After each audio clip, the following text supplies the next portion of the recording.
Voilà, bonsoir à toutes, bonsoir à tous. On commence par une mélodie du Bala Soulam, le grand kabbaliste, le Bala Soulam, joué par Danny Weisfeld, un de nos amis. Voilà. J'espère que ça vous aura plu. Merci Goulia. Aujourd'hui, comme vous pouvez le constater, c'est une équipe un peu spéciale.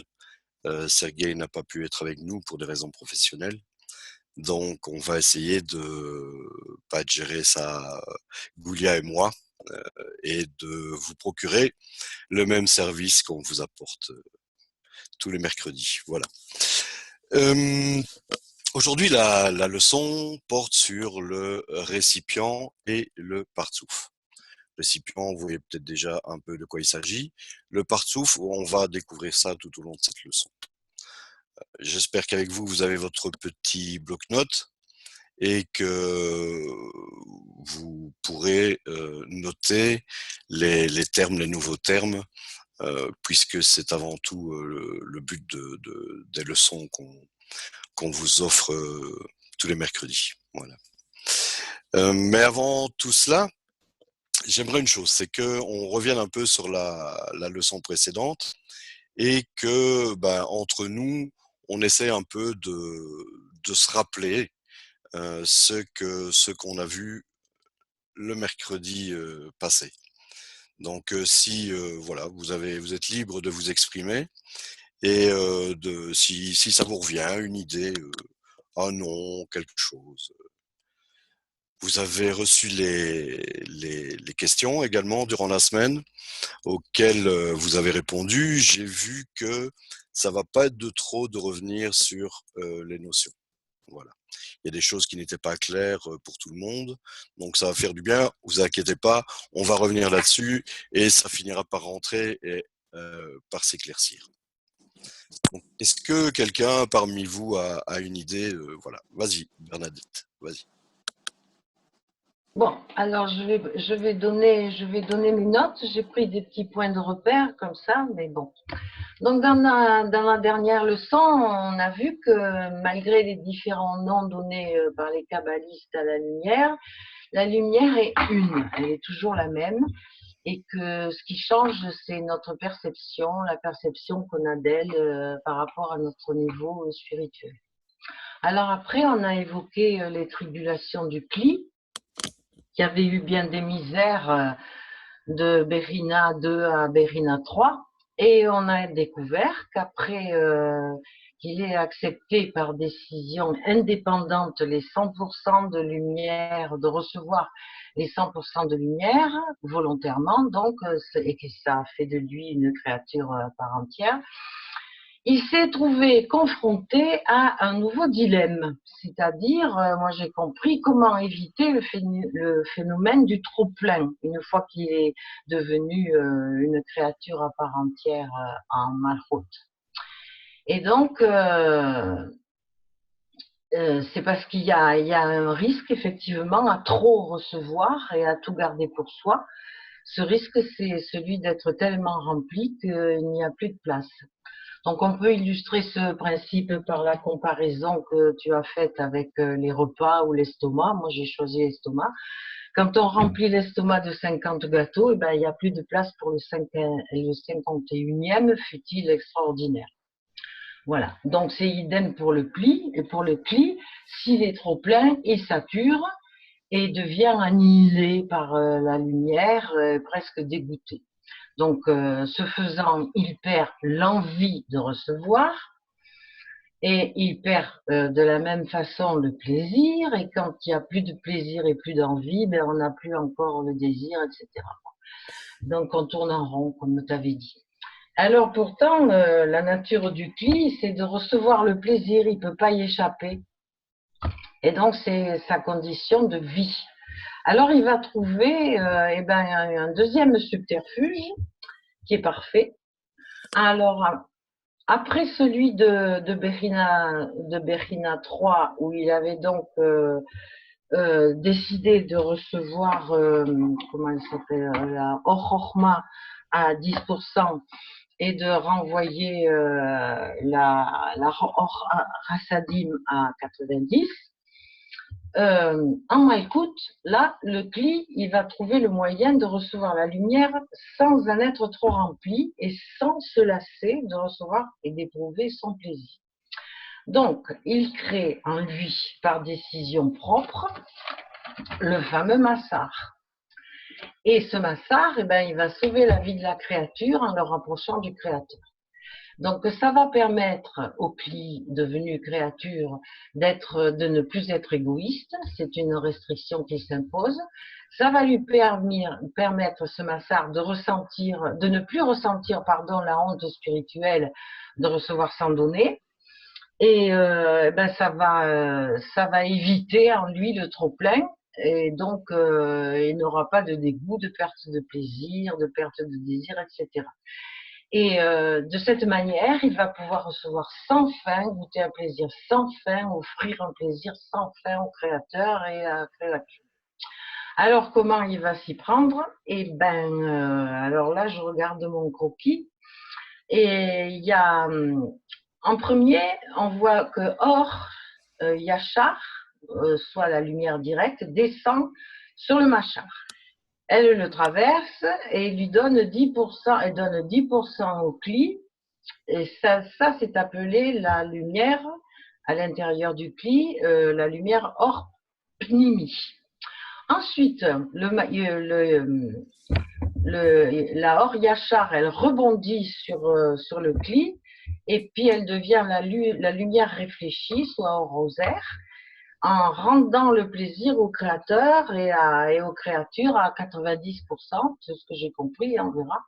Et puis la luce qui n'est pas prise, l'or makif, elle va, je ne sais pas.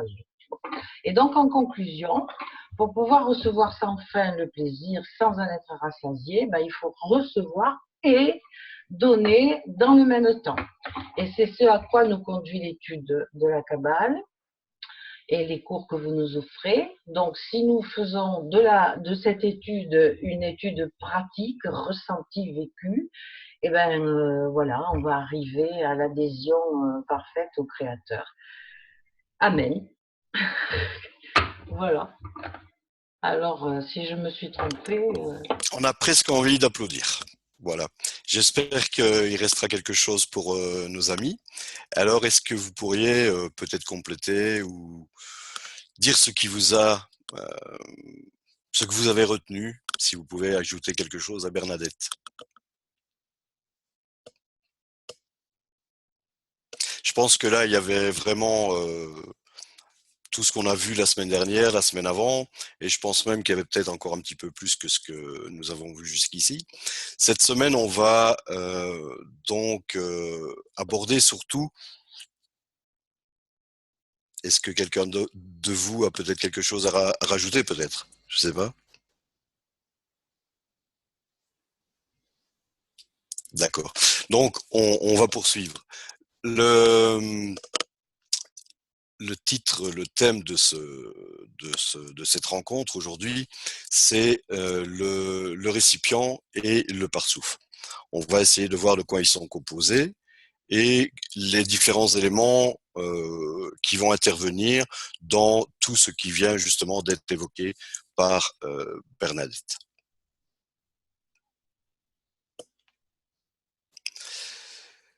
On va commencer par Malroute. Malroute, c'est la créature indépendante.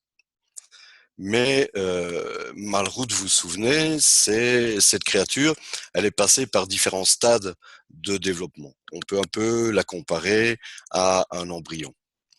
Et on a les différentes phases. Euh, J'aurais aimé que Bernadette puisse un peu structurer les choses et les schématiser pour que nous puissions nous rappeler de toutes les phases. Euh, je vais peut-être essayer d'utiliser ici les noms. Euh, ces phases, quelles étaient-elles? Vous vous souvenez exactement? On commençait par la première phase, qui est la phase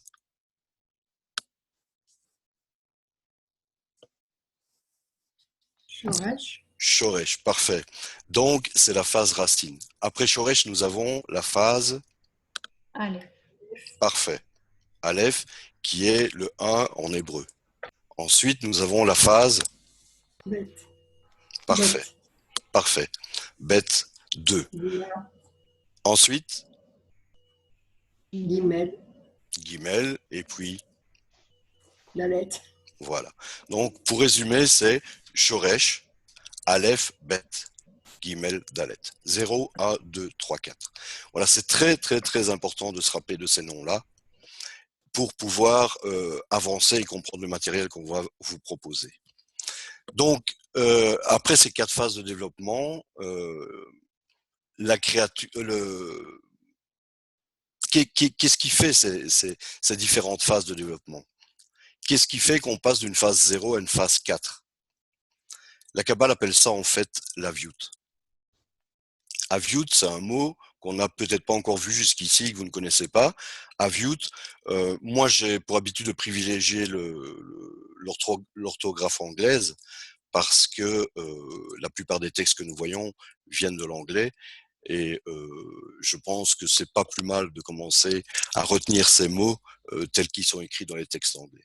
Donc aviout, A-V-I-U-T. Donc ça c'est l'épaisseur.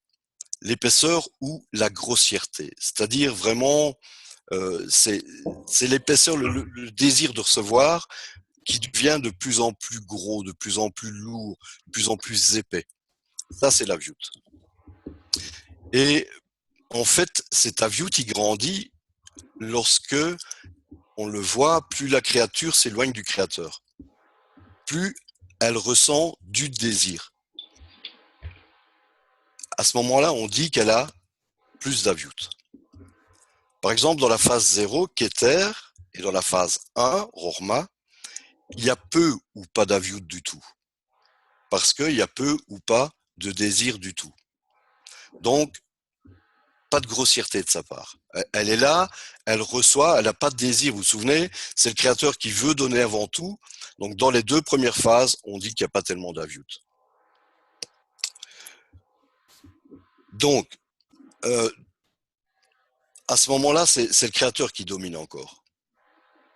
Et Malroute, la créature continue à se développer. Et pour arriver à la dernière phase, la phase 4, la phase Malroute, là où la créature a la plus grande intensité du désir de recevoir.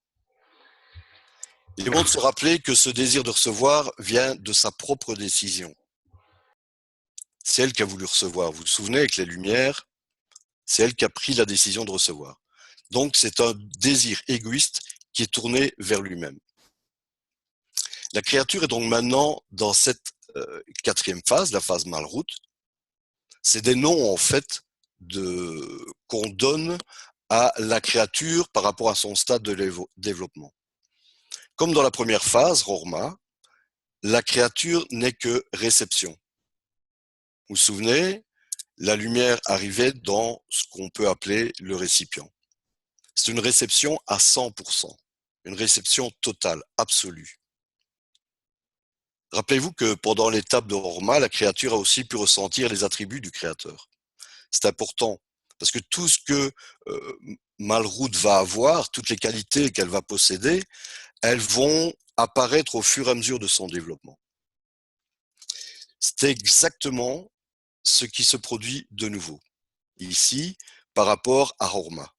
Malrout commence à ressentir le donneur. Mais le sentiment de celui qui donne du plaisir est différent de la première fois, du stade de Horma. Il y a une différence énorme entre la phase 1 qui est Horma et la phase 4 qui est Malrout. Malrout est devenu en fait une créature indépendante qui prend sa propre décision de recevoir. Alors que dans Horma, la phase 1, le créateur contrôle tout. De la combinaison du ressenti du créateur et en ayant pris sa décision de recevoir, une toute nouvelle sensation est ressentie pour la première fois dans Malrout. C'est un élément capital. C'est une sensation de honte. La honte est capitale dans le développement et la correction de la créature telle qu'elle a été prévue au départ. Malrout sent que son attribut de recevoir est complètement opposé à la lumière. Et cette sensation, elle lui vient d'une qualité qui émane de ce qui était déjà présent auparavant, dans les phases précédentes. Donc, Malrout sent que son attribut de recevoir est complètement opposé à la lumière. Et elle a pris conscience de son propre égoïsme à ce moment-là.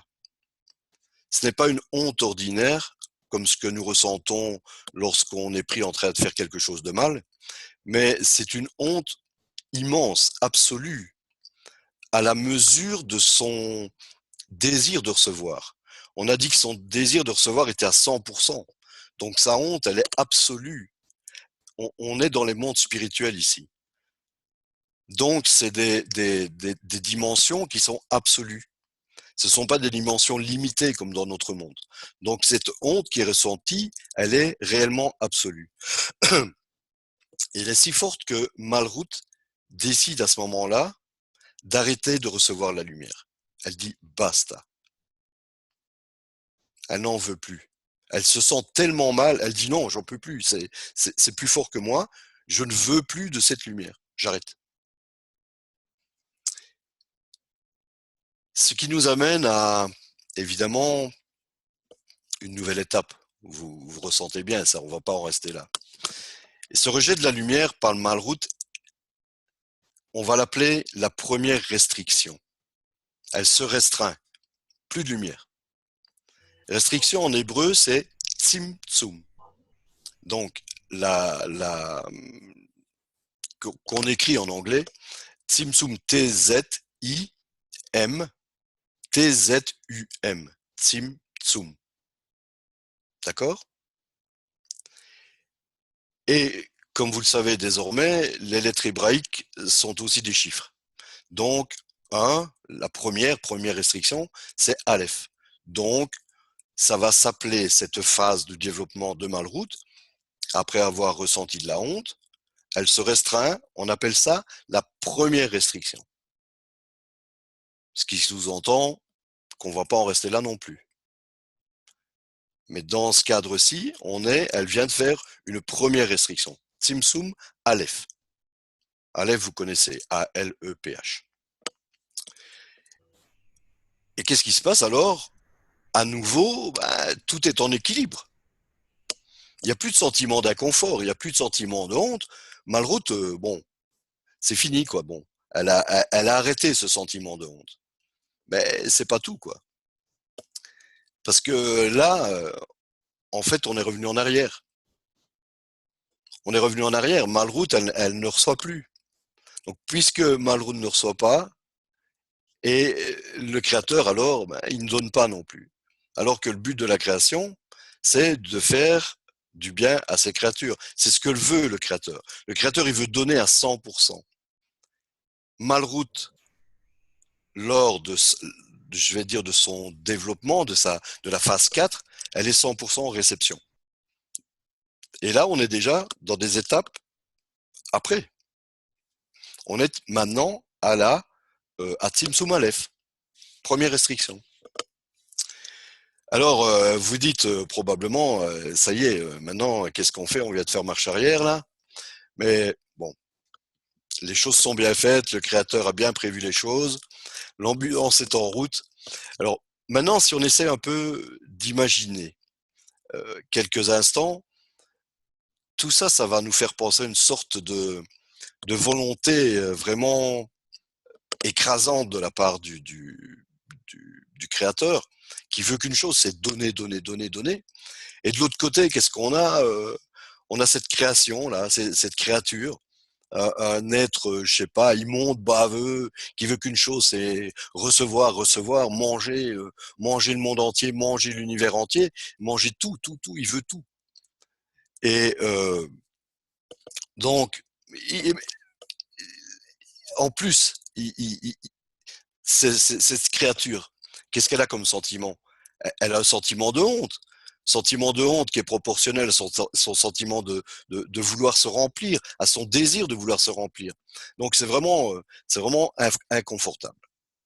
Alors qu'est-ce qu'elle fait la créature? Elle va commencer à réfléchir. Parce que, et tout ça, ça lui vient des phases Shoresh, Aleph Bet, Gimel. Elle commence à réfléchir. Et elle va finir évidemment par trouver une solution. Alors qu'est-ce qu'elle va faire? Elle va faire dans ce qu'on a évoqué déjà la semaine dernière. C'est pour ça que je vous dis, si vous avez l'impression d'être dépassé, c'est pas grave parce qu'on revient sans cesse sur des éléments qu'on a vus précédemment. Donc, qu'est-ce qu'elle va faire la créature? Elle va imiter la parabole de l'hôte et de l'invité.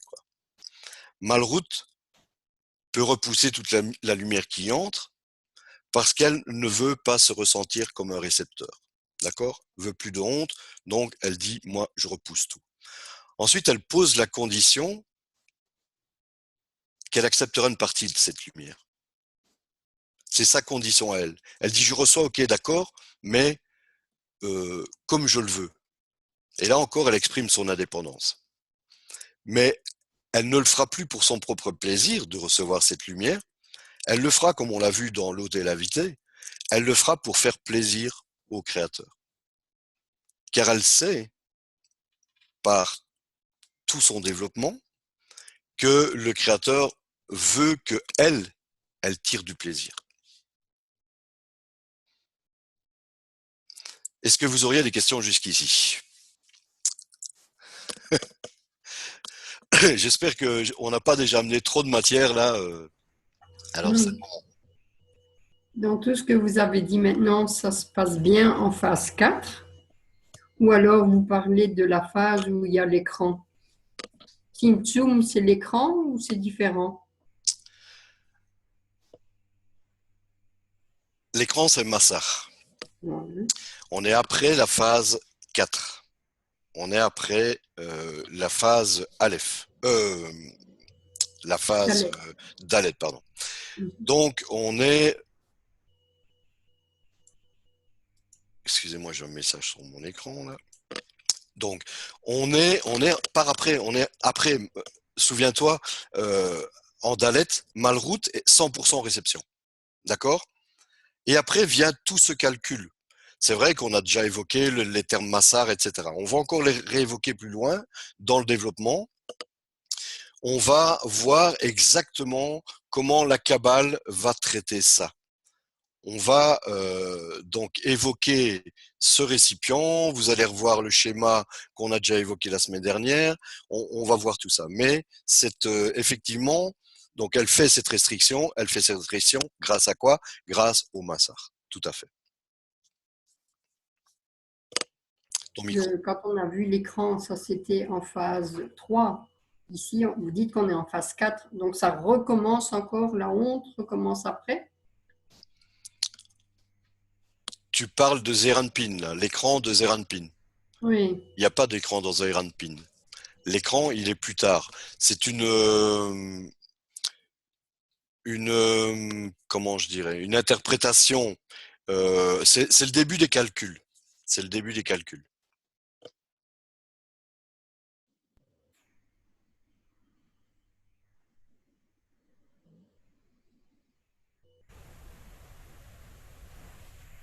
C'est ça, c'était ça. Tzimtzum, c'est restriction. L'écran, c'est massar. Mais je suppose que Christiane veut dire, quand on fait le Tzimtzum, on a besoin d'un écran. Ce qui est tout à fait... Non? Je n'ai pas compris ta question alors. Non. En fait, l'écran, c'est avant Malchut. Mais ici, vous dites que tout ça, la honte, ça se passe dans Malchut. Donc, est-ce que ça recommence chaque fois, à chaque phase, la honte? Malchut a décidé, Malchut en est arrivé par tout le développement, qui a eu lieu, par tous comment je vais dire, les calculs qui ont eu lieu tout au long du développement de Malchut. Il y a un moment donné où les calculs commencent à venir.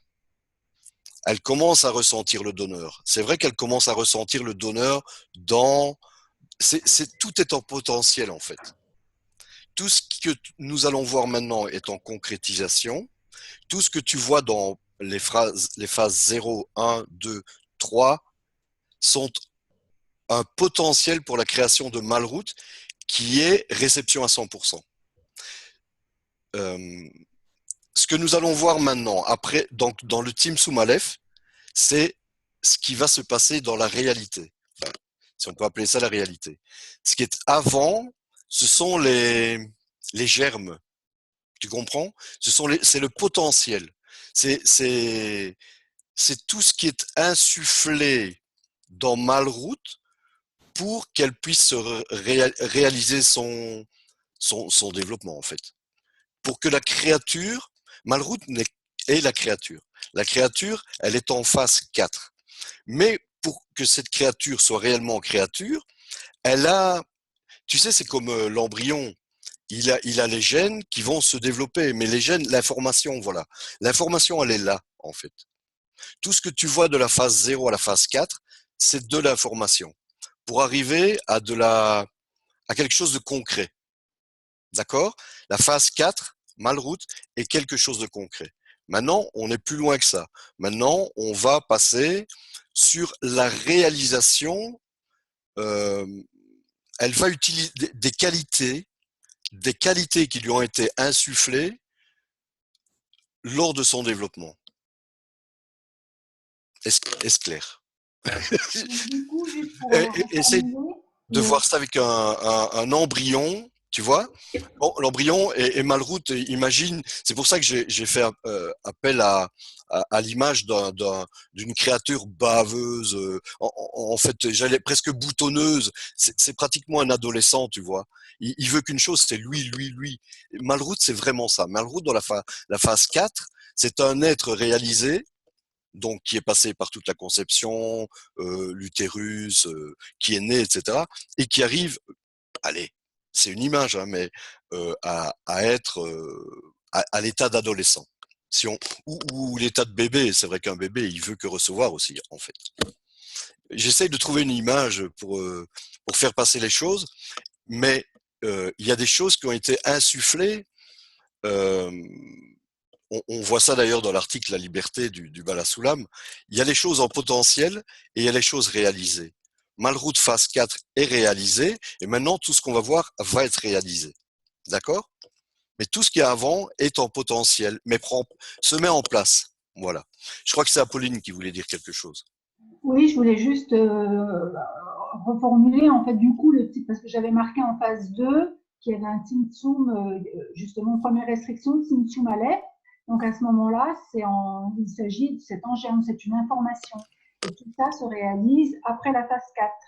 Donc, du coup, les calculs, parce que moi, je faisais une corrélation entre les calculs et les phases. Donc, c'était faux. C'est après la phase 4 qu'on voit la réalisation de tout ce qu'on a dit, c'est-à-dire, je ne vais pas te répéter tout ce que tu as dit, donc c'est après la phase 4, on est d'accord.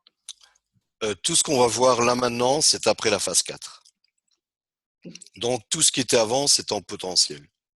C'est des qualités qui se révèlent, voilà, qui se mettent en place. Et c'est un peu plus clair.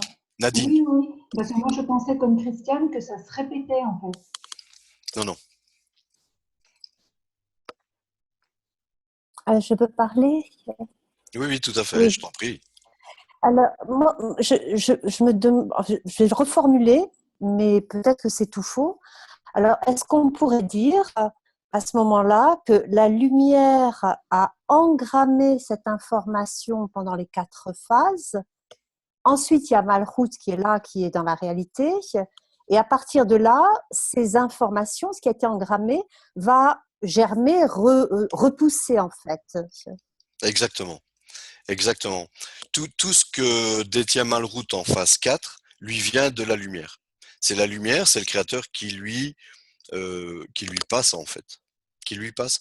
Comme deux géniteurs qui passent leur ADN et leur gène à l'enfant qu'ils vont engendrer. Mais alors, à ce moment-là, j'ai une autre question. Et est-ce que c'est aussi un combat contre la lumière au départ ou pas?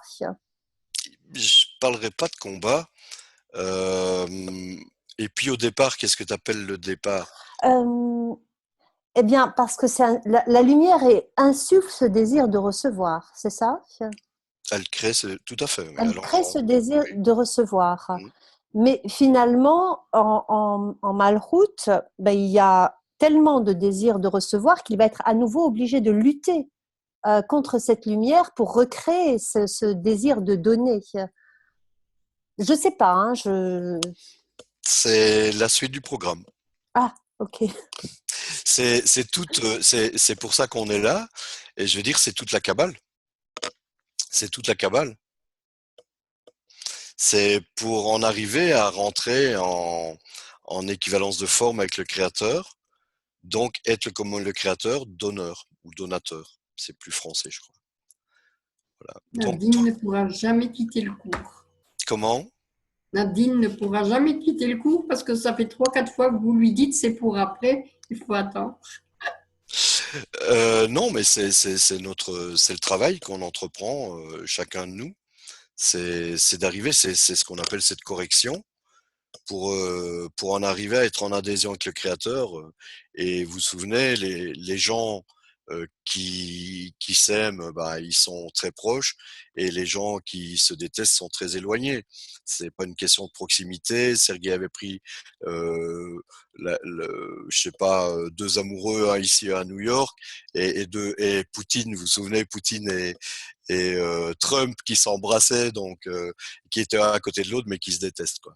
Eh bien, c'est pareil, c'est rentrer en adhésion avec le créateur. C'est en fait toute la création. C'est ce qui est insufflé dans cette créature, c'est ce désir de rentrer en adhésion avec le créateur et ne plus faire qu'un. Mais la créature, souvenez-vous, c'est pas un petit bonhomme avec des bras et des jambes, hein. C'est pas une créature, c'est pas nous, c'est au niveau spirituel. Donc c'est à un degré absolu. Hein, d'accord? Comme la honte, comme le désir de recevoir, comme le plaisir qui est ressenti, etc. Mais ici, on va rentrer dans d'ailleurs, le Partsouf en sera un exemple. On va rentrer dans des degrés. On va rentrer dans des degrés. Tout ce qu'on va voir, il y a que deux choses qui ont été créées, c'est le désir de recevoir et le désir de donner. Il n'y a que ça. Toute la vie, toute la réalité. Et nous sommes sur cette terre, dans ce monde, pour justement réaliser cela. Réaliser cela. Et tout n'est que rencontre d'un désir de recevoir et d'un désir de donner, tel que la nourriture et la faim, tel que n'importe quoi, tel que les rencontres avec des gens, tout. Si on considère que, par exemple, la nourriture, on peut appeler ça de la lumière, le fait de manger, c'est recevoir, eh bien, c'est une interaction entre le fait de donner qui nous vient de la nourriture et le fait de recevoir. Et dans cette nourriture, de toute façon, on parle de calories. Calories, c'est de l'énergie, c'est de la lumière. Et voilà, on peut, si on veut faire des analogies, on peut s'aider comme ça pour arriver à comprendre un peu ce qui se passe dans ces mondes spirituels. C'est tout ce qu'on va faire. C'est d'ailleurs pour ça qu'on est dans ce monde-ci, c'est pour comprendre ces mondes spirituels. C'est le seul but de notre présence sur Terre, ou dans ce monde, ou dans cet univers. C'est d'arriver à comprendre tout ça, quelle est la raison. Et c'est ce que le point dans le cœur cherche. il est arrivé à un point, à un moment donné où il veut savoir pourquoi il est là. Et si on a le point dans le cœur, c'est ça, c'est la volonté de découvrir pourquoi. Et ça prend toute une vie. Donc Nadine ne pourra pas quitter le cours. C'est très très bien. Bernadette, ou Pascal. Bernadette a beaucoup parlé aujourd'hui, donc Pascal. Donc, en fait, Malroute, pour nous, c'est une phase qui est très importante alors, puisque c'est, pour ainsi dire, notre terrain d'action. C'est à partir de ce moment-là qu'on va pouvoir agir pour essayer de changer les choses, quoi. Je sais pas comment dire ça, de changer notre conception, etc., quoi. En fait, en lisant les textes qui vont parler de tout cela, vous vous souvenez du remède qui s'y trouve. La créature, c'est pas nous, hein. C'est pas un petit bonhomme avec des bras et des jambes. Donc, même si on nous appelle, nous sommes des créatures, des êtres, c'est au niveau spirituel. La créature, elle comprend, elle aura un nom, un prénom, etc. Mais on l'a vu, c'est le fameux Adam Arishon. On a évoqué ces questions-là dans les leçons précédentes. Donc voilà, ça n'a rien à voir avec nous. C'est même l'univers est compris là-dedans, toute la création est comprise là-dedans. Donc je sais que c'est pas évident, mais voilà. Laissez-vous porter, essayez d'accrocher, de ressentir. Surtout, c'est très important de ressentir. Les textes vont faire en sorte que vous allez ressentir des choses. Ça va évoquer en vous des choses. Ça va évoquer en vous des réflexions. Ça va mettre en place des choses. Ça va mettre en place des choses. Voilà. Donc ici, c'est abordé, c'est l'étude des 10 séphirotes, mais abordé d'une façon simplifiée, pour vous permettre plus tard d'aborder littéralement, pleinement, cette étude des 10 séphirotes, du Bala Soulam. Mais pour ça, il faut acquérir les bases. Et c'est ce qu'on essaie de vous procurer là maintenant, par ces cours-là, vous donner les bases pour accrocher plus tard. Sinon, c'est tellement imbuvable. C'est tellement des sentiments profonds. On va tellement rentrer profondément dans notre âme, si je peux m'exprimer comme ça, que ça peut être déstabilisant, quoi. Ça peut être, enfin, je dis pas ça pour vous faire peur. Ça peut être, il faut pouvoir s'accrocher, quoi. Il faut avoir quelque chose à quoi s'agripper pour pouvoir suivre. Et les sentiments, vous allez développer de la sensibilité de plus en plus aux choses par tout ceci. Voilà. On peut continuer? Vous avez encore des questions? Bernadette, allez, vas-y. Oui, alors quand tu dis que Malroute, c'est une créature, mais qu'elle n'a pas de bras, de jambes comme nous, alors je me demandais si c'était comme un état de conscience, voilà. Je ne sais pas. Moi, je ne fais que, comme un bon petit âne, répéter ce que j'ai appris. Et je n'ai jamais entendu dire que Malroute était un état de conscience. Pour moi, Malroute, c'est la créature. Voilà. Un état de conscience. Elle est consciente de choses, ça c'est certain. Elle est consciente de tout ce qu'on vient de voir. Elle est consciente du donneur, elle est consciente de sa réception. C'est d'ailleurs, finalement, tout ça qui va amener, par ses réflexions, elle va amener à poser des actions qu'on va voir par la suite. Donc, si tu veux l'appeler état de conscience, c'est vrai qu'elle a conscience du chose, oui, tout à fait. Tout à fait. J'ai juste une petite question pratico-pratique, là, du coup, parce que avec les échanges qu'on a eus, je suis un petit peu perturbée sur l'écran, le massar. Le massar, est-ce qu'il se construit à partir du point dans le cœur ou est-ce qu'il émerge déjà dans une des phases? J'ai entendu dans une vidéo webinaire de Leitman, le professeur Leitman, il disait que le point dans le cœur, c'était le début de la construction de l'écran. Dans le point dans le cœur, le dernier webinaire le dimanche. Dans le point dans le cœur, il y a tout. il y a tout ce qu'il faut. Il y a tout ce qu'il faut pour se développer. Donc, il y a certainement un embryon de Massard, si on peut dire ça comme ça.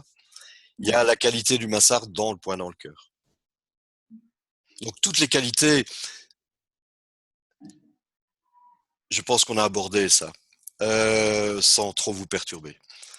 Que tout est dans tout. Il y a ces 10 séphirotes. Dans les 10 séphirotes, il y a 10 séphirotes. Dans ces 10 séphirotes, il y a 10 séphirotes. Dans 10 séphirotes, il y a 10 séphirotes. Ça va jusqu'à l'infini. C'est, vous vous souvenez, un système global, système analogique. Donc, il y a tout dans tout. Donc, dans ce point dans le cœur, il y a tout ce qu'il faut. Et certainement, il y a un Massard, mais à la dimension du point dans le cœur, qui est rien à comparer à la créature. D'accord. Mais autrement, si on devait schématiser, même si c'est grossièrement, il apparaît quand en phase 2? Le point dans le cœur? Non, le Massard. Non. Le Massard, il va se poser là maintenant. Il va se poser maintenant. Pourquoi est-ce qu'elle fait le Massard? Le Massard, c'est pour le Tzimtzum. Et le Tzimtzum, il vient par les réflexions de Malrout. Une fois que Malrout a décidé de recevoir à 100%, elle va commencer tous ses calculs. Et elle va trouver, pour poursuivre, en recevant j'essaie de retomber sur mes pattes, mais donc, Malrout, je viens de l'évoquer, elle essaye elle décide. Voilà, maintenant on en est arrivé au point où elle décide de ne plus recevoir, sauf pour faire plaisir au créateur. Et là, elle va commencer à réfléchir, à faire des calculs. Donc, on l'a vu dans l'hôtel invité, recevoir, mais dans l'intention de donner, c'est donner, quelque part. Et Malrout, par cela, devient le donateur, en équivalence de forme avec le créateur. Malrout rejette d'abord tout, puis calcule combien elle peut recevoir pour le créateur. Mais ce n'est qu'après ce calcul qui a été fait que Malrout va se mettre à accepter une toute petite partie, une toute petite quantité de lumière, mais dans le but de faire plaisir au créateur. Alors, qu'est-ce que ça nous amène tout ça? On va essayer de résumer un peu, pas pour éviter de partir dans tous les sens. Ce qu'on vient de décrire, en fait, jusqu'ici, c'est la naissance du désir. Si on veut donner vie à un vrai désir, on voit que la lumière a subi 4 phases différentes. On ne compte pas la phase racine, hein. Donc elle passe par 4 phases. Vous vous souvenez les phases? Je répète, Shoresh, Aleph, Bet, Gimel, Dalet. Au fait, comment est-ce qu'on les appelle? Comment est-ce qu'elles s'appellent ces 4 phases? Quelqu'un peut me le dire? Qui s'appellent Shoresh, Gimel, Dalet, etc. Elles ont des noms. La créature a des noms. Alors, Aleph, c'est Keter. Non. Non, c'est la Shoresh Keter. Et Orma. oui. Après Bina, Bet c'est Bina. Après c'est oh là là, ça me revient. Tiferet. Très bien. C'est bien d'utiliser le mot Tiferet. Parce que Zeranpin et Tiferet, c'est la même chose. Donc, et ça, c'est la phase 3. Qui est en hébreu Gimel. Parfait. Et puis, on a la phase 4, évidemment, qui s'appelle Malrout. Et en hébreu Dalet. Super. Bravo. Donc, je pense que ce qui nous induit en erreur, ce sont les tableaux qu'on a eus parce que on voyait les clis phase 1 avec la lumière qui rentre, phase 2, la lumière qui est rejetée, phase 3, on voit le massar. Je pense que c'est ça, et Malhut vient seulement après. Je pense que c'est ces schémas-là qui nous perturbent, parce Ouais, que c'est ouais. comme si c'était des étapes successives, une est terminée, une autre arrive, et Malhut, en fait, contient le tout. Mhm, tout à fait. Non, non, mais je comprends très bien. Et je vais même repasser dessus parce que ce que je voudrais qu'on revoie, c'est les lumières qui sont dans le récipient également. D'accord? Donc, mais on va revoir tout ça. Et je peux comprendre que c'est perturbant parce qu'on n'évoque pas cette histoire de potentiel réalisé et patati patata. Vous comprenez? C'est un peu comme la grossesse. C'est un peu comme qu'est-ce qu'on est au départ? On n'est rien du tout. On est un spermatozoïde, un ovule, et puis mais dedans il y a tout le code génétique, il y a tout ce qu'il faut, quoi. Il y a tout ce qu'il faut pour faire la créature, enfin l'embryon et puis le fœtus. Tout est là. Et c'est exactement ce qui se passe de 0 à 4. Ici, tout se réalise exactement, exactement. C'est pour ça que ce monde nous a été donné. C'est pour qu'on arrive à faire des analogies, mais qu'on ne se trompe pas non plus, qu'on ne parte pas dans la philosophie. D'accord? Qu'on ne commence pas à imaginer des choses qui ne sont pas. Il faut essayer de rester terre à terre par rapport au texte. C'est très, très, très important de toujours coller au texte, parce que sinon, ça va donner tout à n'importe quoi. C'est un conseil, quoi. Encore une petite question. Est-ce que Malhut, c'est notre monde? Est-ce que nous autres, on est en Malhut? Non, non, non, non, non, non. Non, non, c'est les mondes spirituels. Notre monde, il est matériel. Notre monde, il est rien du tout. Rien du tout. Prends déjà la taille de notre monde par rapport à l'univers. On est déjà rien. Eh bien, cet univers tel qu'il est, il n'est rien par rapport au monde spirituel encore. Tu te souviens du cercle Shoresh, et puis tu as Aleph, Bet, Gimel, Dalet comme ça. On a été obligé de schématiser, les kabbalistes ont été obligés de schématiser pour qu'on puisse s'accrocher à quelque chose, pour qu'on puisse comprendre de quoi ils parlent. Voilà. Et puis, je vous l'ai déjà dit la semaine dernière également, ça me paraît important de le rappeler, ces phases qui sont, je sais pas comment dire, mais schématiques, qui sont 1, 2, 3, 4, même 5, c'est progressif. On a schématisé, on a dessiné, on a conçu comme si c'était des étapes, mais ce ne sont pas des étapes. C'est un processus en cours. C'est un processus. Mais pour essayer de, quand on pourrait poser la question, ah, mais à quel moment est-ce qu'il vient le massar? À quel moment, bon, là c'est déjà plus facile, mais à quel moment intervient la qualité de la sensation qu'il y a un donneur et un récepteur? Ok, c'est en potentiel dans zéro, tout est dans zéro, tout est dans zéro, et puis ça apparaît dans le processus. Alors on peut dire, ok, bon, c'est en phase 3, mais peut-être c'est phase 3, ok, mais où en phase 3? Au début de la phase 3 ou... Tu comprends, tout est dans tout. Tout est dans tout. C'est l'histoire des fractales.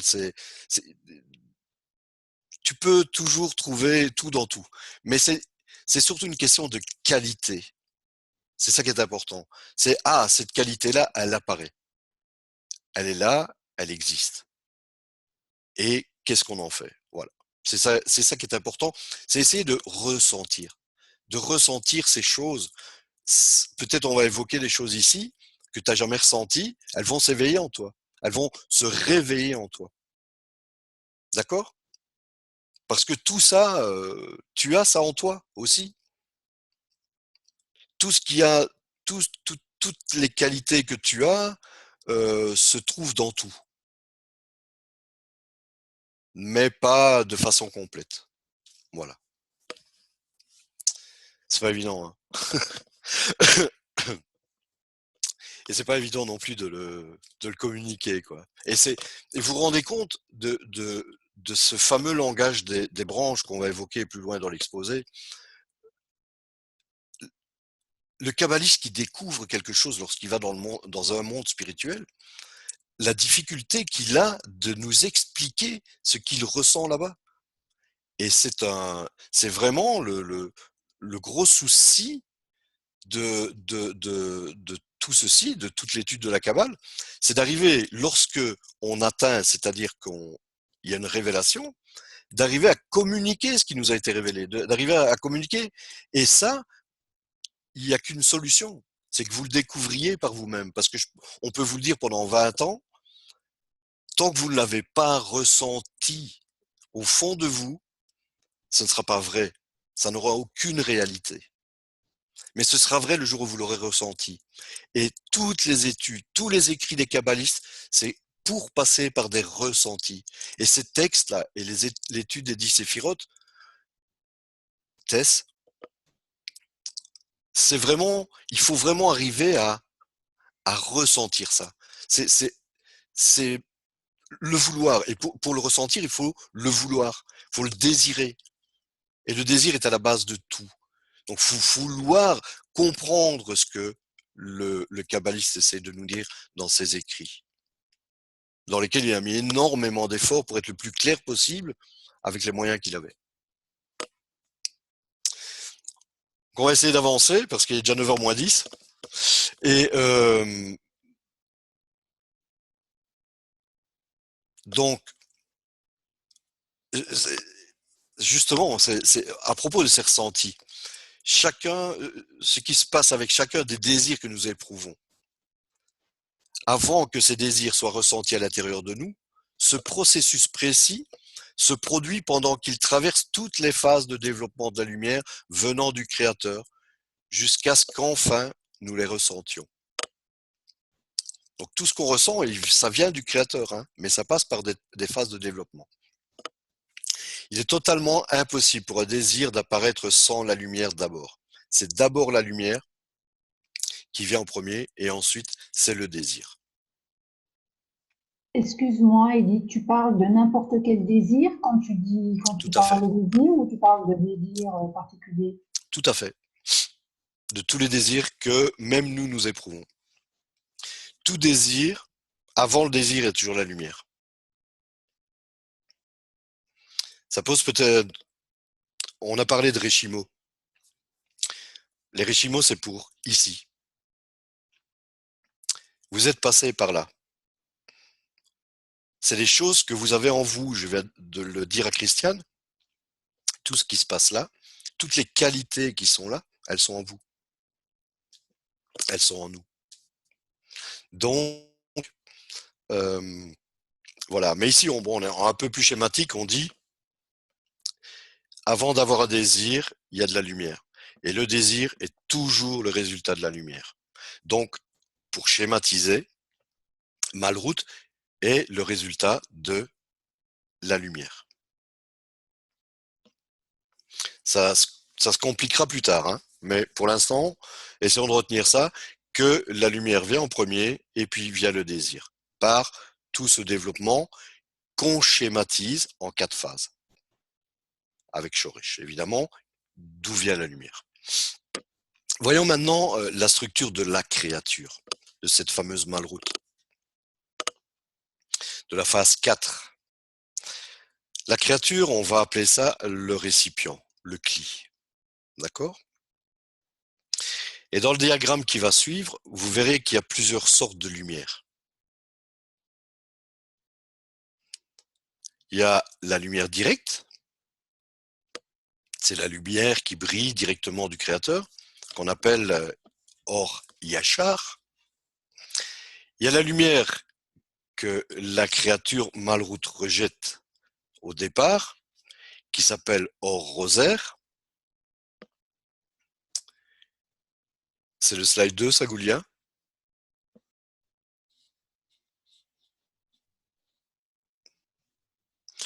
Donc, et elle est également connue sous le nom de la lumière réfléchie, à laquelle l'écran ne permet pas de rentrer.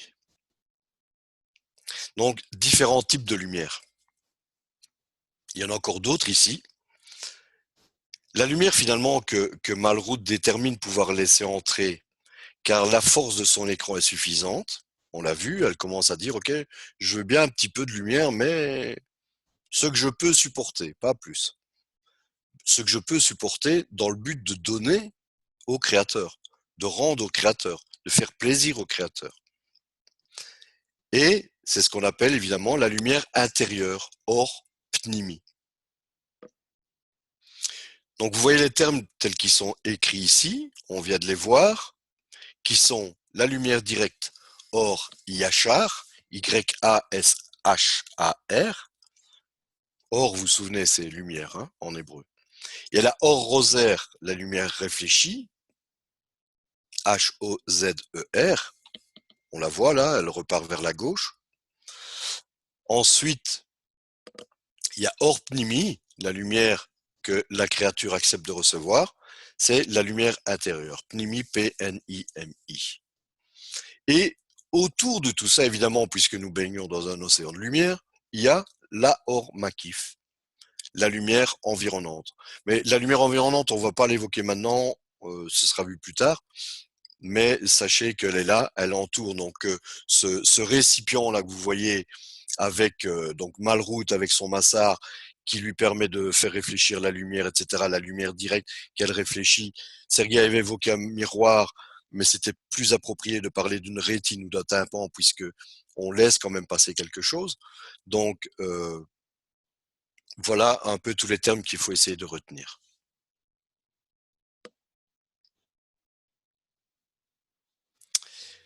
Est-ce que Or Oser retourne au créateur?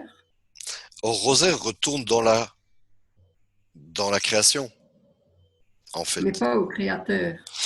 Elle retourne on va pas évoquer ça maintenant.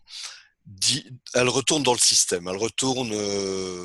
Il n'y a pas différentes lumières. Souviens-toi, il n'y a qu'une seule lumière. Tu te souviens, il n'y a qu'une seule lumière. Donc, la or rosaire, elle n'est or rosaire que par rapport à l'action du récipient. D'accord? La lumière, elle ne change pas. Elle est toujours lumière.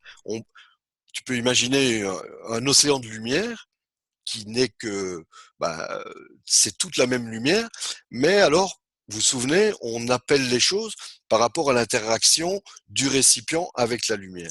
Si on l'appelle rosaire, c'est parce que c'est le récipient qu'elle réfléchit. Si on l'appelle yachar, c'est parce qu'elle vient directement au récipient. Si on l'appelle pnimi, c'est parce que on l'intègre, le récipient l'intègre à l'intérieur de lui. Ça va? Excusez-moi. Oui. Oui, donc Or Pnimi, c'est le résultat, c'est Malraux. Non, non.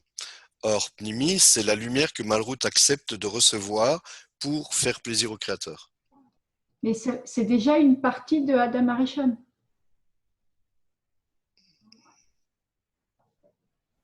Cette lumière intérieure, c'est le but. Je vais vous donner le conseil que notre Rav nous donne toujours, c'est de rester collé à la matière qu'on évoque. Donc là, tu évoques Adam Arishon. On n'a pas vu ça ici. On n'a pas vu Adam Arishon dans ce cours. Donc, si c'est possible de ne pas l'évoquer.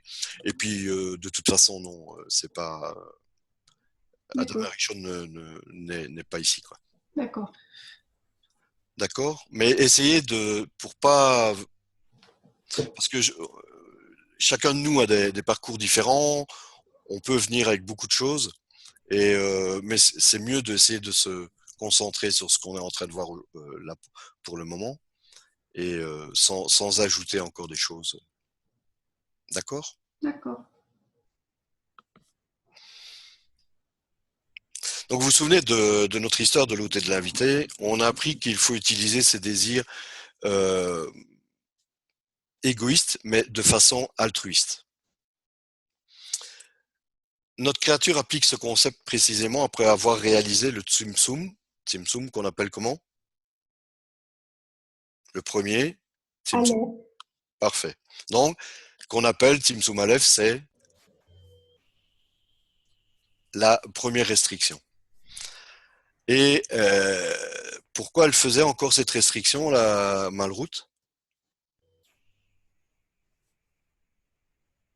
Elle ne veut plus recevoir. Et qu'est-ce qu'elle éprouve comme sentiment à ce moment-là? Honte. D'accord. Et cette honte, elle est intense, elle est absolue, elle est absolue. Elle correspond au 100% de son désir, en fait. Et donc, après avoir décidé, cette Malroute, de recevoir 100% de la lumière, elle a exécuté ce Tzimtzum Aleph. Et donc, elle a rien du tout. Et elle n'a pas encore cette Ort Nimi. Mais si elle applique l'idée de l'invité qui finalement commençait à rediriger, à reprendre le contrôle de la situation, alors elle accepte qu'une petite partie de la lumière, disons 20%. Donc, elle va repousser 80%. Donc, on se rend bien compte ici qu'il y aura 80% dans l'or rosaire et 20% dans l'or pnimi. On appelle la combinaison, et c'est ici qu'intervient un nouveau terme, c'est le partsouf, pardon. Le partsouf est en fait partsouf, P-A-R-T-Z-U-F, pour coller au terme anglais. Sinon, on peut l'écrire S-O-U-F, enfin, vous l'écrivez comme vous voulez. Mais donc P-A-R-T-Z-U-F, qui est la combinaison d'un récipient et de la lumière. C'est en fait ce partsouf, on appelle ça un être émané. C'est quelque chose qui émane. C'est pour schématiser encore, hein. Encore une fois, c'est pour essayer de comprendre ce qui se passe, ce qui s'est passé là-bas. Donc, on a l'interaction de la lumière et du récipient, et ça va donner lieu à un moment, je dirais, à un événement, à un être émané. Et on va lui donner un nom, ce partsouf. Il va y avoir plusieurs partsoufs. On va les appeler, on va leur donner des noms, ce qui va encore compliquer les histoires, évidemment. Vous savez bien, s'il y a 150 000 partsoufs, il y aura 150 000 noms. Mais rassurez-vous, c'est plus limité que cela. Donc ce partsouf, c'est un être émané. Une créature qui a pris la décision de quoi? Quelle décision elle a pris, cette créature? De recevoir à condition de donner. C'est ça. Et on appelle ça donc la restriction. Donc, pardon, elle a pris la décision de se restreindre. Et dans le but, évidemment, de faire plaisir au créateur. Alors on va essayer un peu de voir ce qu'est cette bestiole-là, le fameux partsouf. La Kabbale, donc, comme je vous le dis, c'est de la schématisation pour essayer de comprendre ce qui se passe là-bas. Les kabbalistes qui nous ont donné cela pour nous permettre de comprendre. Tu disais, Christiane? Ah, ben, je ne savais pas que mon micro était allumé, mais je disais, mais où là-bas? Où là-bas? Ça fait 2 fois que vous dites là-bas, c'est où là-bas? Là-bas. Dans les mondes spirituels. Moi, j'y suis pas encore allé. Et quand j'irai, bah, je vais découvrir des choses et j'essaierai par tous les moyens, si tu me poses des questions, de te... Là, ici, moi, je fais que répéter ce que les kabbalistes disent, hein, ce que eux ont découvert en allant là-bas. J'ai pas d'autres termes, dans ces mondes spirituels, là-bas. J'ai entendu une petite vidéo du professeur Lightman qui expliquait qu'il faut développer son 6e sens pour pouvoir aller là-bas, si ça peut vous aider. Oui. Donc c'est peut-être l'intuition féminine chez les femmes à travailler. Ouais, non, ce 6e sens, on l'a évoqué dans les premières leçons. Euh, tu as vu les premières leçons, ce qu'était le 6e sens? Je me souviens qu'on en a parlé, mais là, comme ça, je pourrais pas te dire exactement ce dont on a parlé. Mais c'était le sixième sens, c'était le ressenti, c'est ça?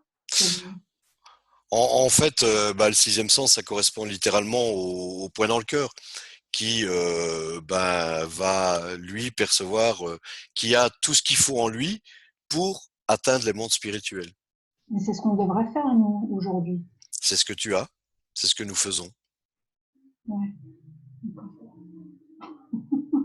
C'est ce qu'on est en train de faire là. Oui, c'est ce qu'on est en train de faire.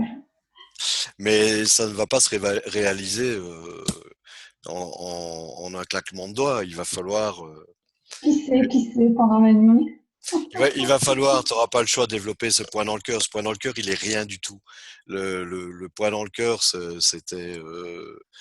il est vraiment déterminé vraiment comme un gène, pratiquement comme un embryon, comme rien du tout. Et par rapport à l'univers, c'est rien du tout. Mais il va falloir le faire grandir. Et c'est par notre étude qu'on va faire grandir ce point dans le cœur. Donc, ce sixième sens en devenir.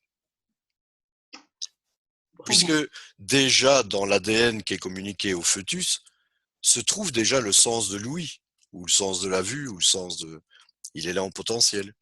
Et puis après, il va être réalisé. Donc, tu as ce point dans le cœur. À toi de le réaliser. C'est là qu'est ta liberté de choix. Les cours qui vous ont été donnés, on peut toujours se revenir aux cours qui ont été donnés précédemment. Hein. Donc, c'est là qu'on devient indépendant, c'est là qu'on a la liberté de choix, c'est de vouloir, si on a ce point dans le cœur, le développer. Il ne tient qu'à nous de le faire. C'est une décision de notre part. Et cette décision, ce genre de décision, est prise par, comme Malroute, hein, qui devient également indépendante. Donc, qui a les germes qu'on retrouve en nous également. Ce sont des qualités qui viennent de la lumière et qui nous sont parvenues. Et qu'il va falloir utiliser ces qualités pour retourner à l'adhésion au Créateur dans ce monde. Donc la Kabbale divise le Partsouf en 3 zones générales. Le slide 3, Goulia, s'il te plaît.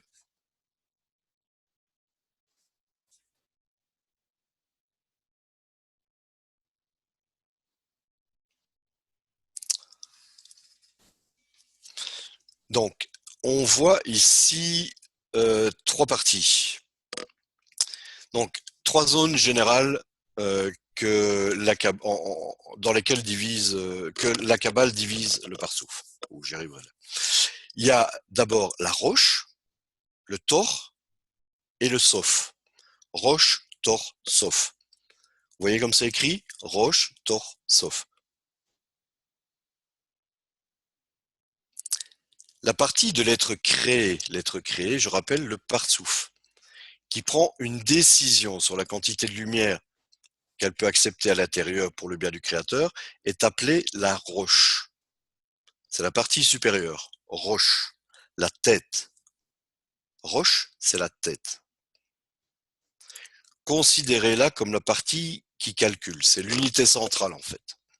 C'est là que tous les calculs vont se faire.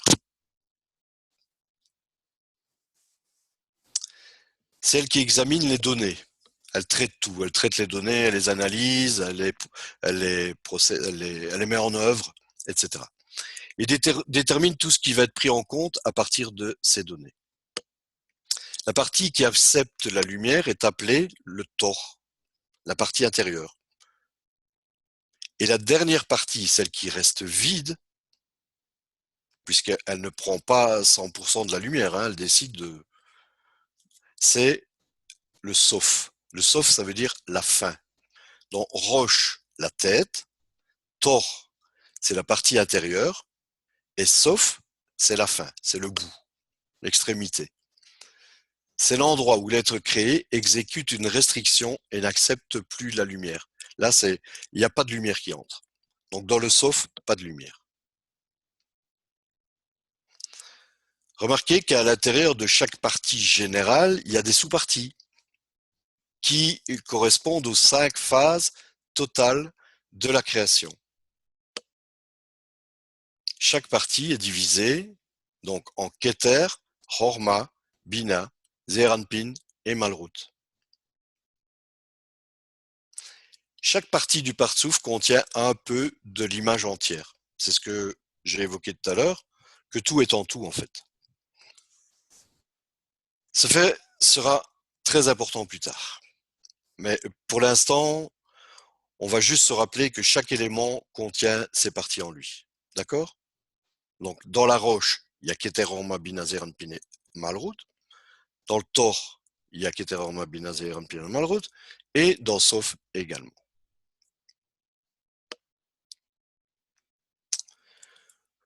Peu importe comment nous décomposons n'importe quelle partie, elle contiendra toujours ses parties intérieures.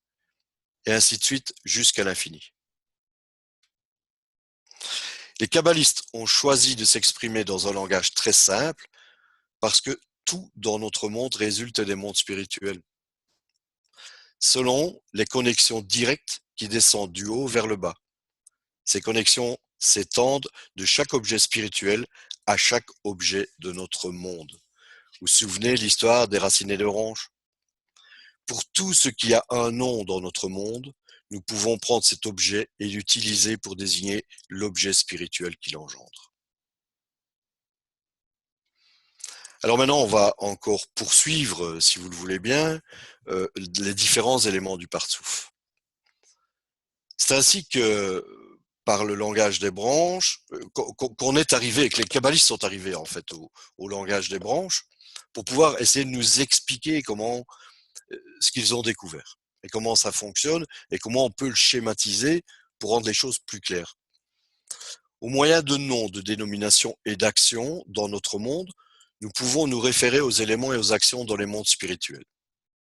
Donc, comme les choses sont en haut, elles sont en bas.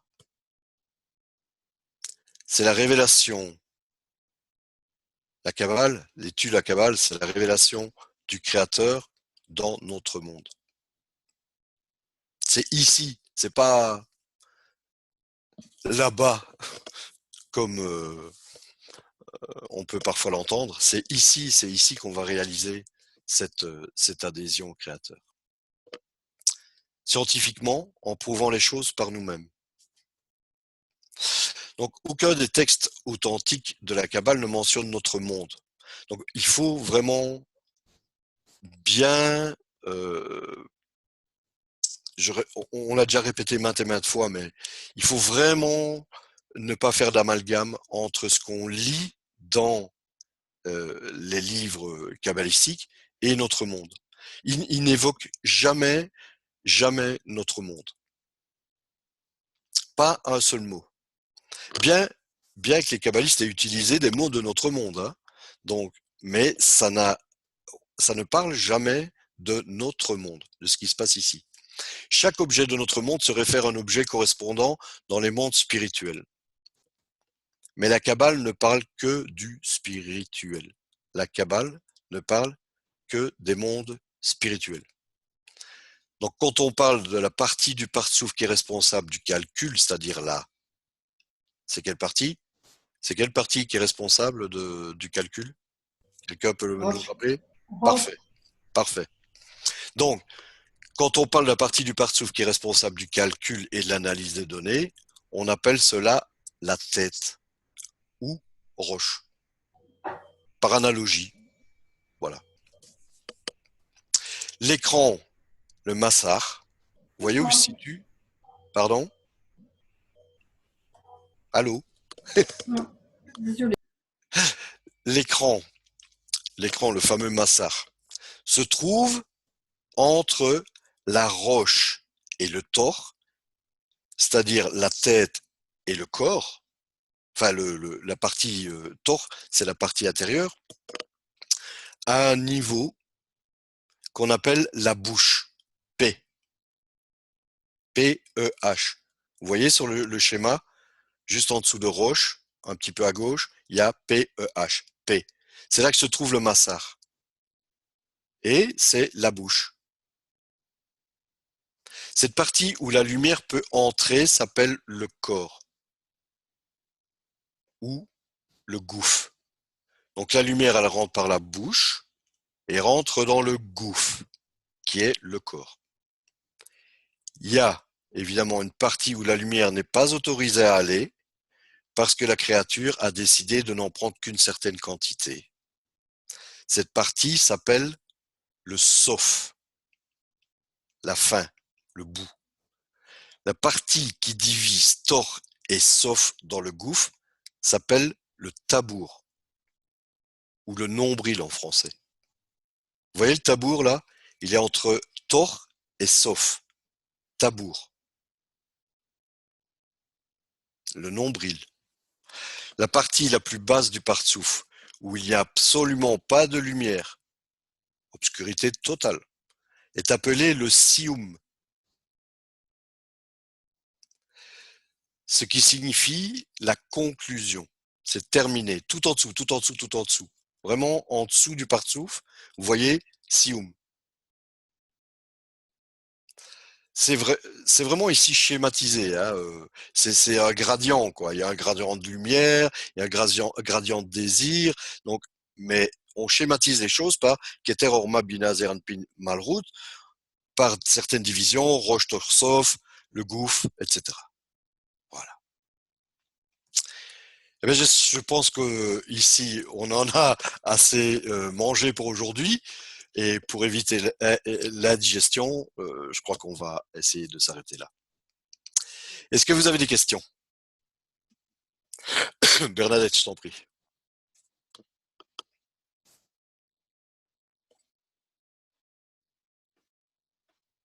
Oui, le sium, là, la conclusion, c'est terminé. Qu'est-ce qui est terminé? Donc c'est schématique, c'est Sparsouf. Il faut bien que, comme on dit que c'est un être créé, on essaie de le déterminer. Et parce que après, il y a une suite évidemment. Et mais on se limite, c'est pour essayer de comprendre. C'est comme en mathématiques, c'est des modèles. On essaie de modéliser.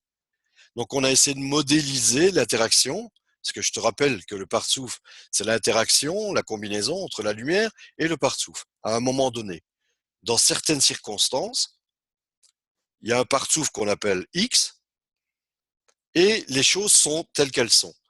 Il y a des constantes, ces constantes sont Roche Torsov, Gouf, Sioum, Tabour, P, etc., etc.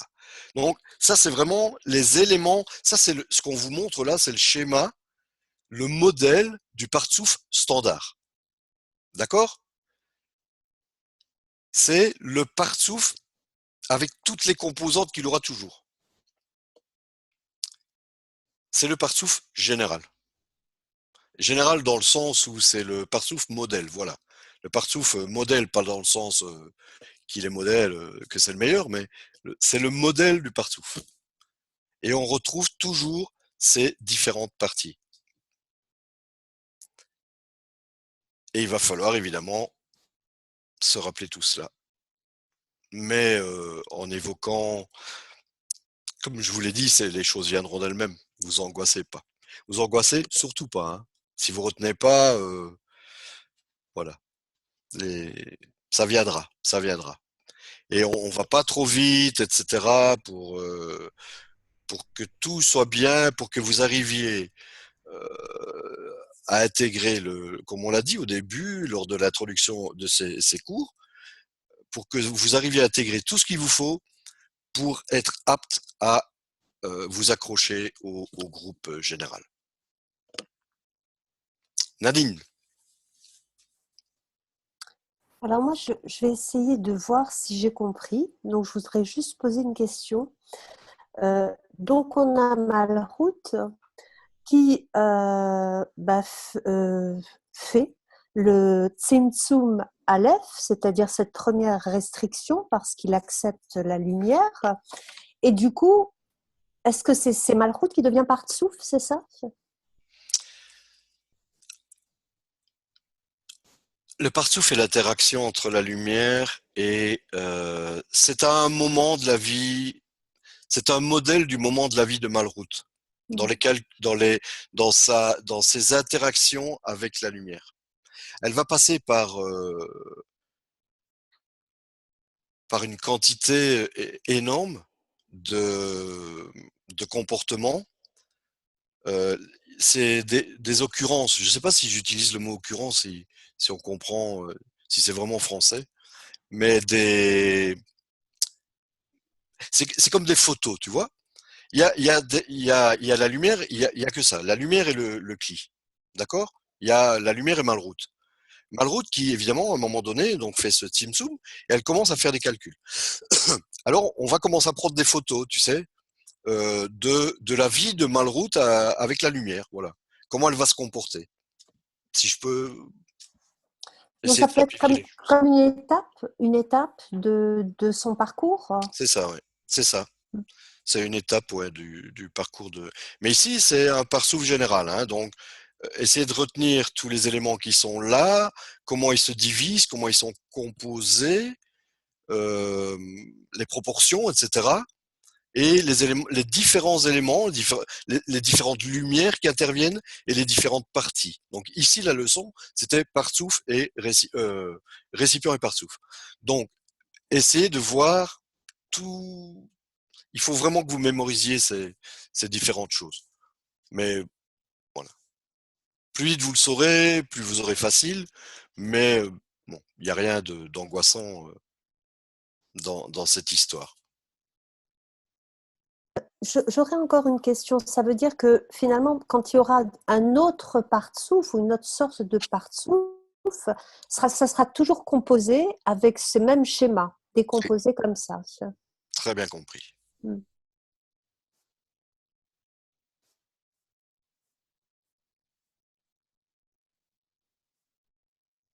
Chaque comportement va s'appeler partsouf ou il y aura d'autres mots? Chaque situation, chaque interaction, ça s'appelle partsouf. Oui, ce sera un Partsouf qui aura un nom différent.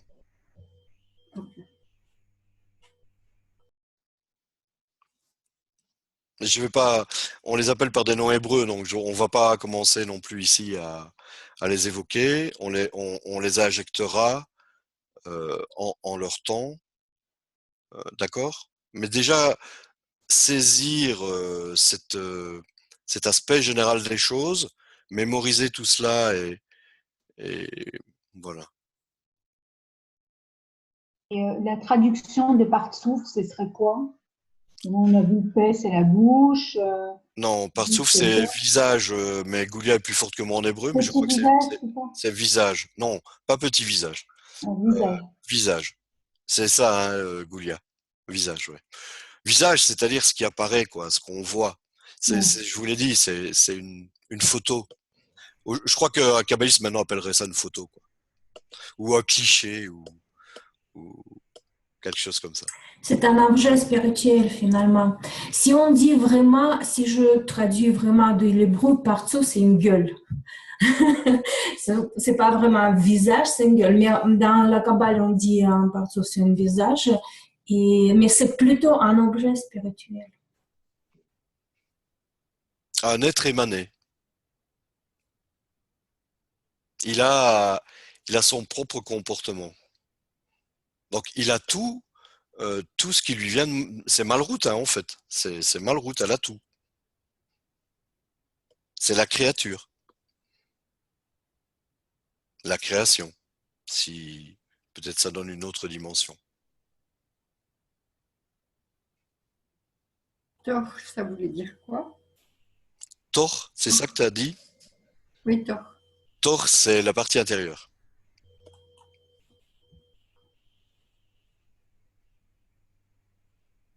En fait, tu as la tête et puis tu as oui, la partie intérieure, celle où on reçoit la lumière.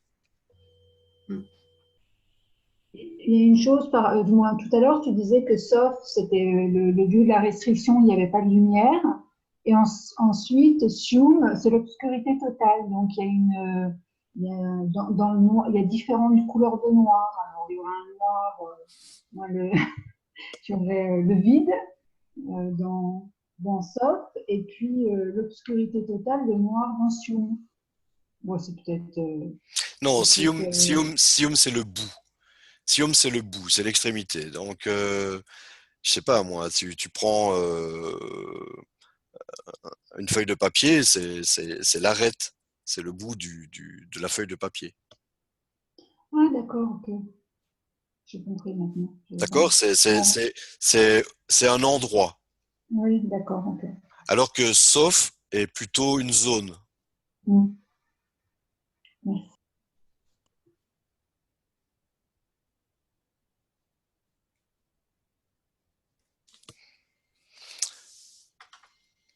Si vous n'avez plus de questions, on peut peut-être conclure ici.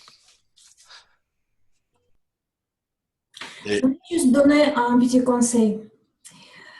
C'est vrai qu'on n'a pas beaucoup de livres en français, mais on a le blog du RAF. Finalement, vous mettez quelques mots que vous recherchez, par exemple, je mis au rosaire, et vous tombez sur plusieurs articles du RAF qui donnent de différents angles vus, perception de différentes choses. Ça vous permettra un petit peu voir plus large, un petit peu fouiller vous-même, faire clarification vous-même, et ça, c'est vraiment, ça aide beaucoup. Utilisez beaucoup le blog du RAF, mettez des mots que vous avez entendus ou les sons, ça vous permettra un petit peu faire ce travail supplémentaire pour comprendre des choses.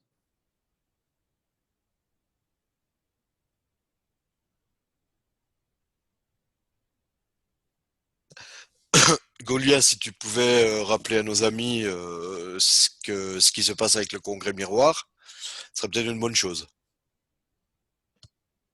Oui, je vais peut-être essayer vous montrer. Juste un instant. Comme ça, ce sera plus visuel.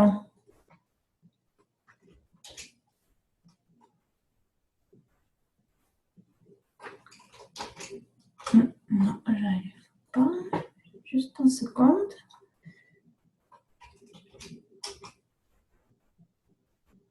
Oui, c'est bon. Je partage l'écran. Ok, on vous avait parlé qu'il y aura en France un événement parce qu'on a le congrès à New Jersey, 4 à 6 mai. Et il y a des gens qui se réunissent, une vingtaine de personnes qui habitent en France et qui étudient la Kabbale beaucoup d'années. Il y aura des gens très, très, très intéressants. Vraiment, profitez bien si vous avez l'occasion.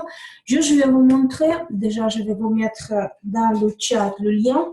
On a fait un petit site qui donne un petit peu plus d'infos par rapport à ce que j'ai raconté la dernière fois. Et je vais peut-être partager l'écran pour ceux qui ne savent pas ouvrir tout de suite le site, qui est comme Bernadette. Comme ça, vous pouvez voir. OK, ça, c'est la petite page qui était faite. OK, je ne sais pas si vous voyez bien, mais dans la ville Montipouré, en France, 2 jours de nuit, tout inclus, le repas, les logements, 90 € pour adultes, 15 € pour enfants.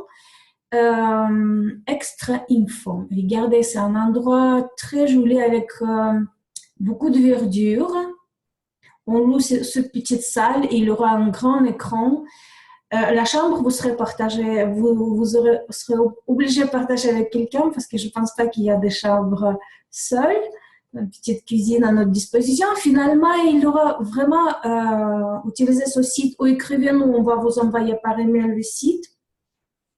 Vous pouvez vous inscrire et si vous avez besoin d'un soutien, une explication ou quelque chose, ou si vous habitez dans une région et vous voulez savoir si quelqu'un part de cette région en voiture, en ce cas, on peut vous mettre en relation avec cette personne.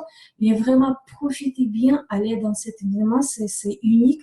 C'est très rare en France qu'on fait quelque chose et vous allez rencontrer des gens vraiment particuliers, uniques et qui connaissent bien la Kabbale pour vraiment vous inspirer encore plus et surtout être en connexion avec les gens, vraiment parler, discuter, se voir, ça vous donnera une autre dimension complètement à votre étude. Et nous, là, le groupe, quand est-ce qu'on peut se voir? Ah, vous voulez vous voir? En vrai. Ah, mais à nouveau, il faut venir. Bernadette, tu habites où? J'habite en Belgique, à Evreny. Ah, mais ouais, il faut aller vous rendre visite à Eddy. Et toi, t'es où, toi? moi, je suis de Arlon. Je connais pas. Et Goulia, elle est pas en Israël? Moi, j'habite en Suisse, à Tu- Lausanne. Oh là là, c'est loin. Tu ne connais pas Arlon? Non, je connais rien. Je reste dans ma campagne. J'y suis très bien. C'est la Et plus tu es vieille d'où, ville de Belgique. Bernadette? Où est-ce que tu es, Bernadette? Hein? Tu es de où? En fait, je suis de Bordeaux ou d'Agen, si tu veux, mais je suis montée à Paris et après, maintenant, je suis venue jusqu'en Belgique, voilà. Oui, mais Ah, où? d'accord, je comprends mieux. Où Attendez, exactement en je Belgique? coupe peut-être l'enregistrement. Attendez. Ah oui, Ok, on dit au revoir à tout le monde, ceux qui oui, on dit au revoir. regarder à Avant de la clôturer, prochaine leçon. excusez-moi, Oui.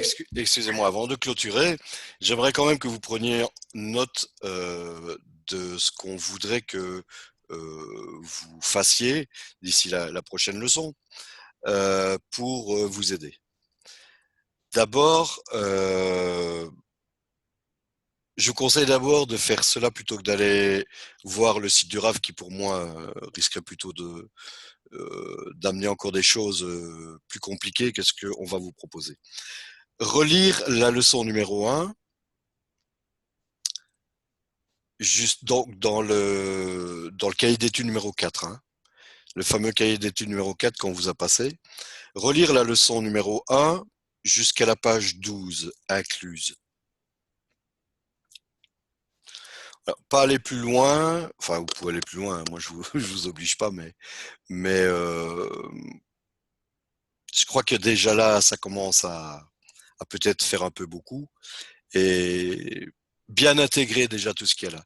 Parce que si on n'a pas les bases correctes, vous voyez ce partsouf qui est quelque chose de général, donc il faut vraiment saisir les différentes parties qui sont vraiment toutes importantes.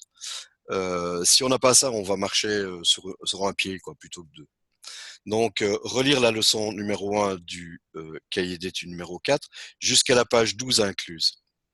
Et ensuite, si le cœur vous en dit, encore la préface de la sagesse de la Kabbale du Bala Soulam, que vous avez déjà. Et là, on va aller un peu plus loin. On va aller jusqu'au point 16. Donc, du point 1 au point 16. Après, le point 17, etc., ça devient, c'est des choses qu'on n'a pas vues. Et voilà, c'est peut-être mettre un peu la charrue avant les bœufs. Mais les kabbalistes, d'autant plus alors les étudiants de Kabbale, ne donnent que des conseils. Hein. Vous faites ce que vous voulez, c'est votre chemin spirituel.